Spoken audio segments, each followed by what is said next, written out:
Okay, so now I'm going to go to my finished plan page that I've put here, and I'm going to add that finished plan. So the way that I do that is I'm going to go to File, and I'm going to go to Insert. And what I'm looking for is my actual file. So this one, I believe is on my desktop. It's the SketchUp Layout Apartment. So know what you've named your original SketchUp file.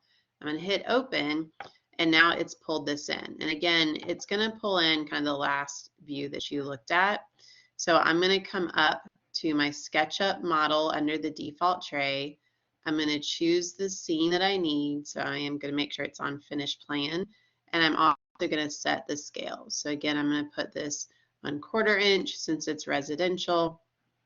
You can see now my viewport is smaller than what I want it to be, so I'm just going to adjust it until it's the right size as it goes through. And I usually try to keep it kind of close to it just to make it easier.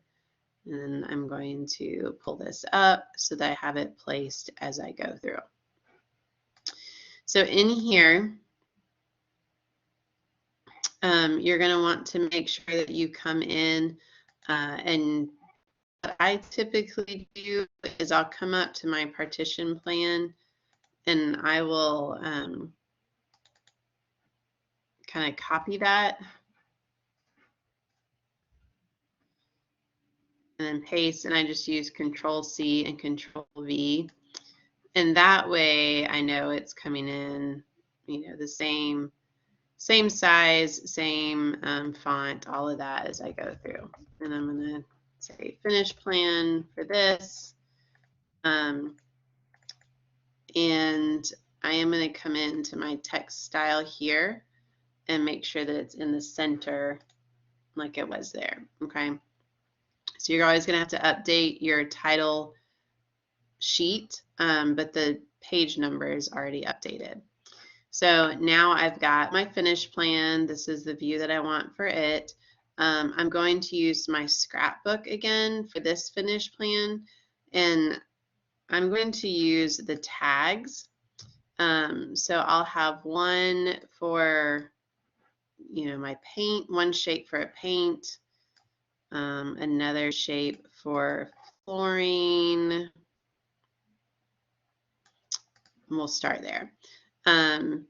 So my flooring is going to be F1. I only have 2 flooring samples. And then I've actually, so I've got, we'll make this one P1. And I'm going to, again, come to text styles to change the size of this so that it will fit in it better. And we'll make sure that these match as it goes through. Now, I have an accent wall covering along here. So I can take, and I can, lots of times I'll just do Control-C, Control-V. It pastes it right on top of it, so you'll just kind of come over and move it. But I move this closer, and this is going to be wall covering 1.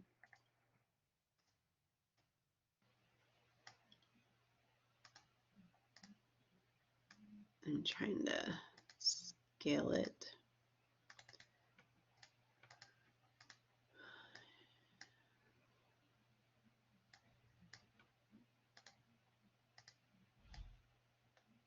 So you'll just have to kind of play with this to adjust it. Here, we're actually just going to change it to W1. Make it a little bit easier, hopefully.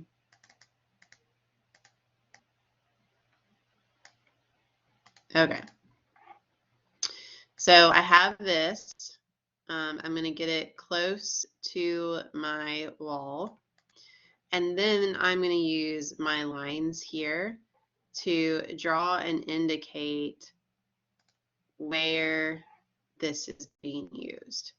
So when you have an accent wall, you're going to show the corners where it starts and stops so they know where that is. So this is now showing that I've got wall covering 1 on this wall right here.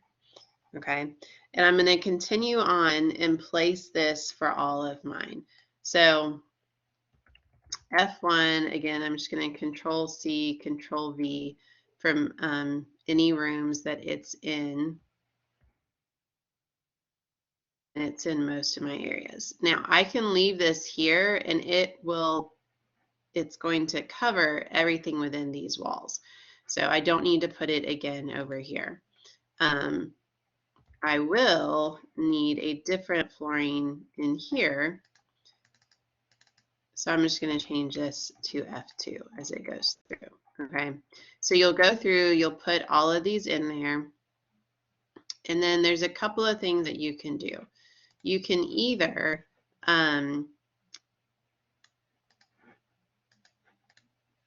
place your finished schedule on this sheet since it's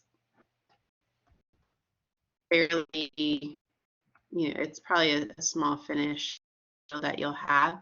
And so if I'm doing that, I might move this to the side. And then I can add in that finished schedule as it goes through. So, I'm going to have the tag, plus I'm going to have the manufacturer, the color, the style name, and we'll say notes.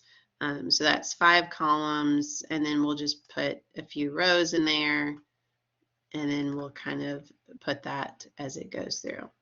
So now I can come in and I can add my text for each of these. So I can put, finish tag, and then I would go through for each of these, and it would be P1. And again, I would label all of these: manufacturer, color, style, etc. as you go through. So all of those. And again, you can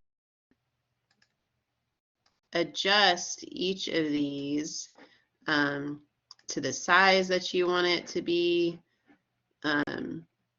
to the font that you want to use. So you find a basic,